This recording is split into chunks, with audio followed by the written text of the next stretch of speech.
All right, so what do we have next here? Okay. Hi, boss. I'm one of your traders. Cool. All right, Imran. Awesome. Thank you so much for the knowledge you shared. I invested in spot BTC ETF due to tax shelter. So I guess you're not obviously not in the U.S. because we don't have a spot ETF yet, BTC ETF yet. But okay, due to tax shelters and wanted to buy actual Bitcoin, how should I proceed? Should I sell the ETF at once and then DCA into BTC, or smash buy BTC simultaneously?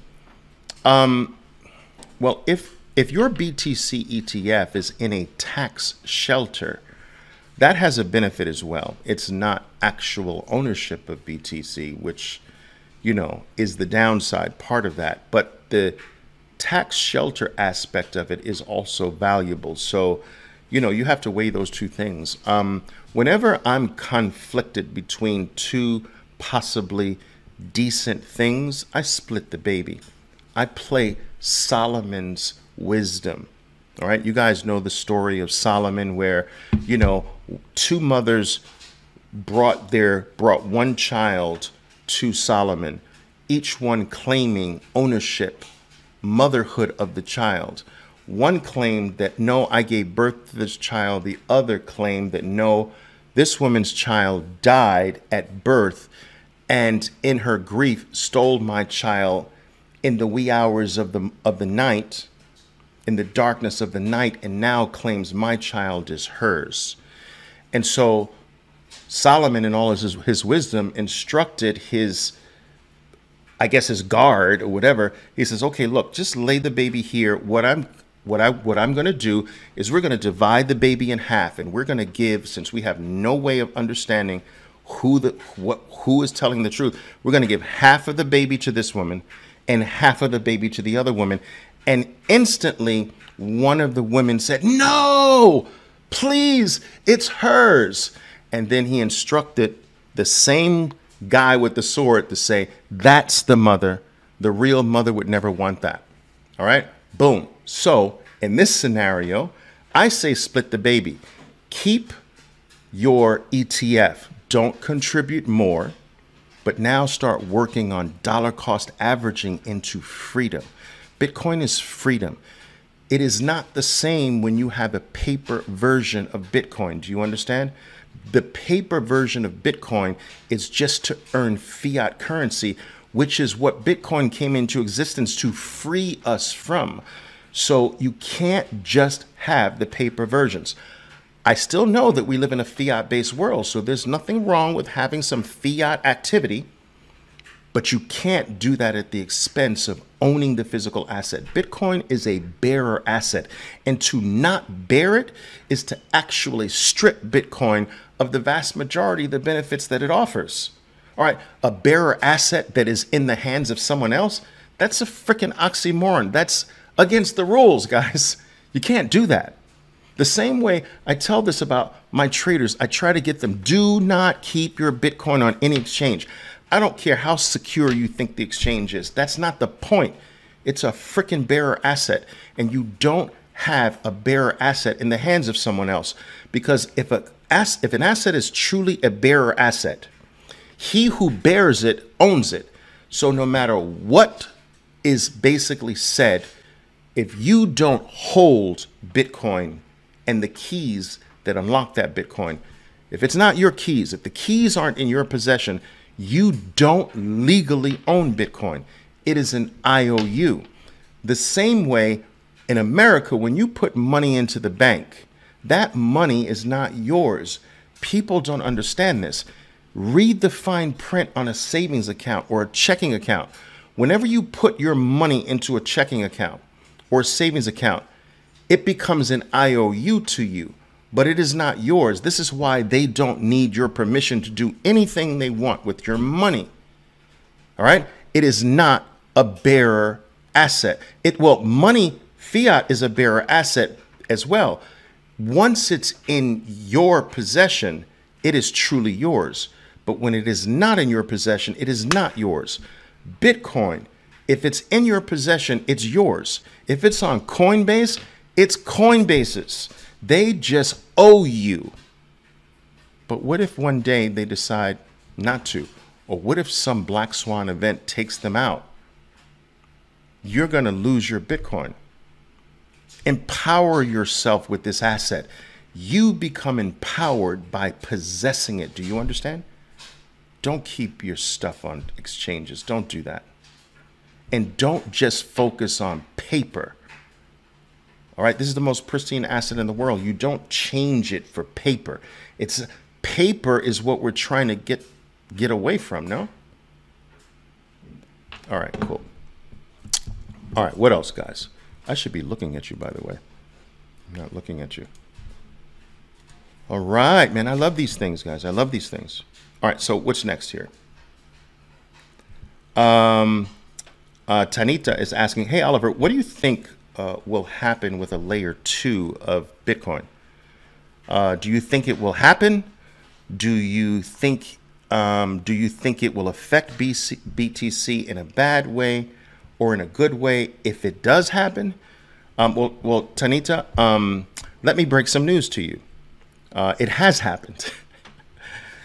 We have a second layer on Bitcoin, and now there are even third layers being built on top of Bitcoin. So the key second layer, there are multiple second layers, by the way, but the main second layer of Bitcoin is called the Bitcoin Lightning Network. All right. And it's called Lightning because you can literally transfer value over the second layer at the speed of light and practically for free. It's not exactly free. Sometimes it can be free, but it's practically for free. You can transfer value to anyone on planet Earth at the speed of light for practically nothing. So when people come at you and say Bitcoin is slow or whatever, this is either ignorance or it's intellectual dishonesty. The vast majority of people barely understand Bitcoin. So of course, more people barely understand that there's a Bitcoin Lightning Network. Now, Cash App, which is a division of Square, right? Created by, why am I going blank here? My man, Jack Dorsey, has basically plugged its business model into the Lightning Network. Every single week, more and more companies are plugging their businesses into the Lightning Network. The Lightning Network has the ability to actually make Visa, MasterCard, and American Express irrelevant, because why would you pay American Express 4% of your business revenue when you can actually do the same thing on the Bitcoin Lightning Network for zero? All right, so it's happening. So there are second layers such as the Lightning Network, still relatively small, but will be the future in a very big way. And there's also second layers like the Liquid Network, all right, which is another second layer solution that is created by Blockstream. Blockstream also is the company that has created the Bitcoin blockchain in satellite form. So those who have Bitcoin nodes can actually run their nodes off satellite feed, which means that if the internet ever were to go down on planet Earth, the Bitcoin network wouldn't stop because it's operating in outer space. Crazy things happening, guys. Adoption is happening. It's happening faster than anyone ever expected. This is the, oh no, I'm getting an error message here, guys.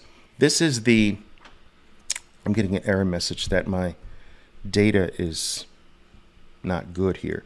But this is the fastest growing technology ever known to mankind. The internet was the fastest until Bitcoin came into existence, guys. So look, we've got less than 2% of the world right now having adopted Bitcoin, and it's at 46,000, 45,000.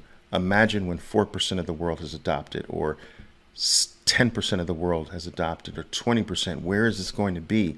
We're still in embryonic mode here. All right. Still in embryonic mode. So it's early.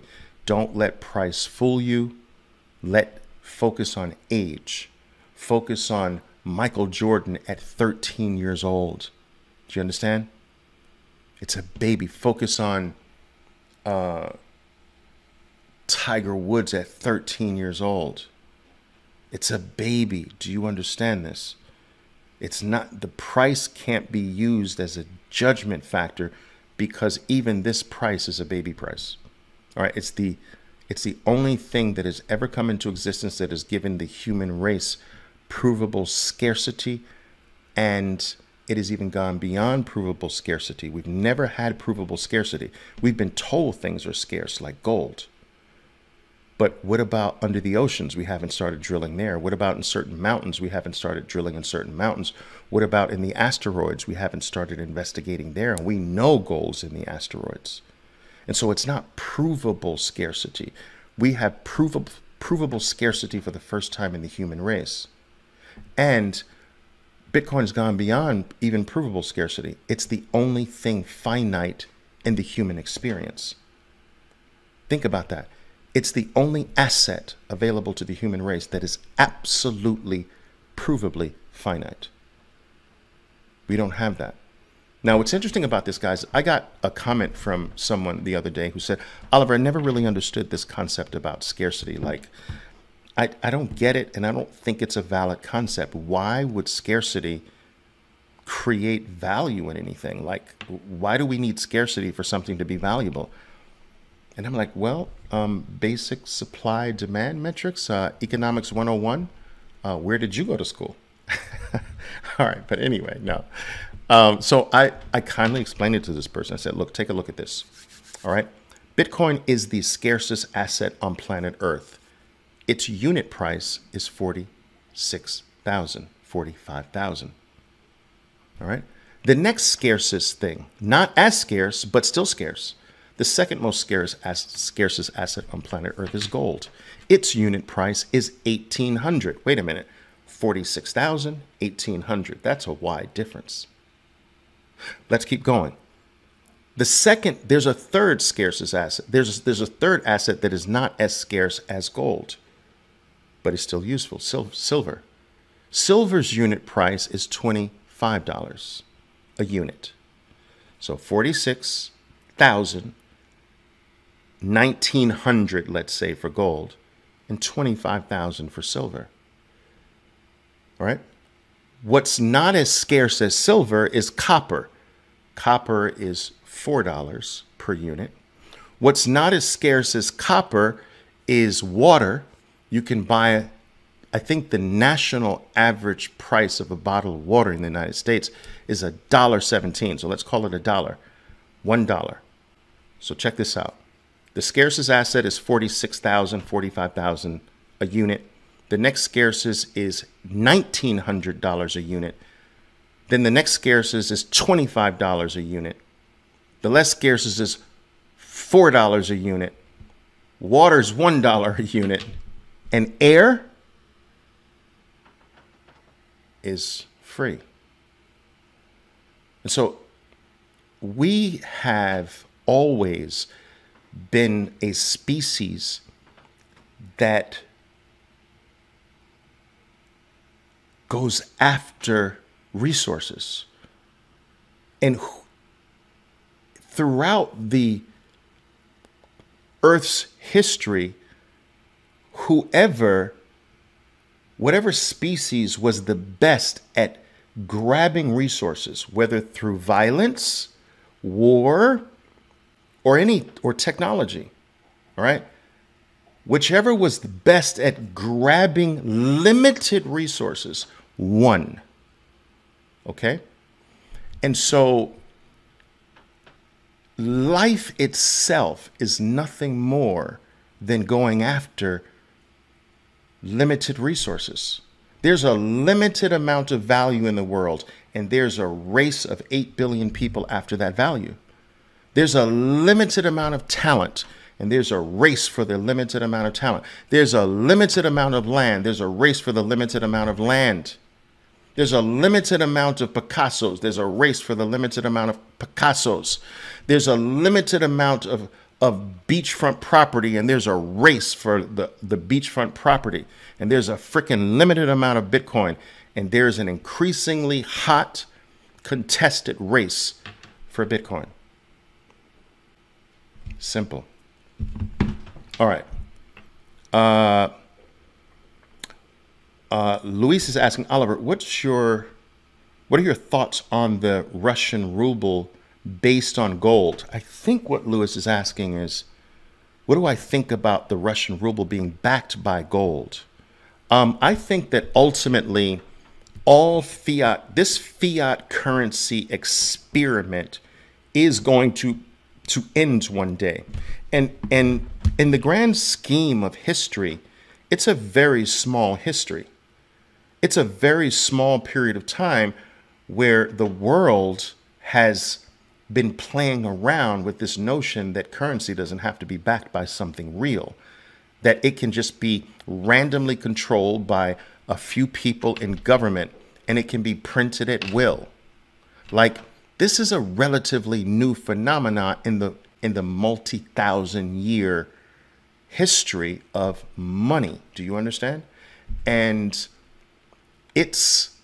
the jury is still out whether it's going to work. It's totally a failure so far, because think about the fact that there are more currencies that are in the cemetery than are alive today. Think about that.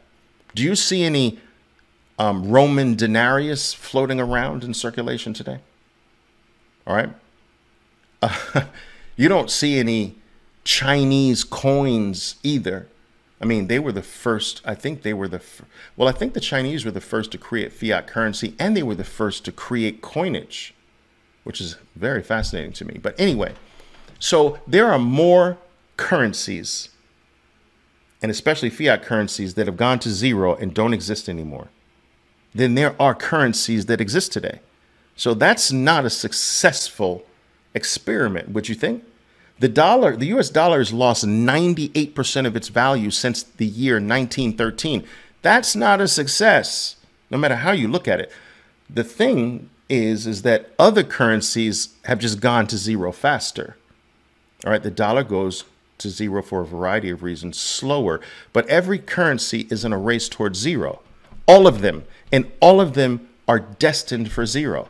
It's just the nature of what a fiat currency is. It's backed by absolutely nothing but the faith of the people in history. If history is any God, people over time lose faith in their government. It's happened to the Egyptians. It's happened to the Romans. It's happened to the Brits, and it's happening in America. All right. It's the natural flow of things. If you lose faith in your government, you lose faith in their money. And so everything goes to zero except Bitcoin. And this is why you must take this sinking ship, and whatever portion of it you need to spend it right away, and whatever portion you don't need to spend it right away, you switch that to something that's not going down, which is Bitcoin. You can't get lost in the day-to-day fluctuations. You have to look at that thing over time and see that it's just straight up. You have to basically look at it on a 4-year basis. So every 4 years, it's up, up, up, and it will go up every 4 years of your life until your life, your children's life, their children's lives. It'll do this forever. It's programmed to do this. And Bitcoin has no top because fiat currency has no bottom. It's designed to actually do the opposite of fiat.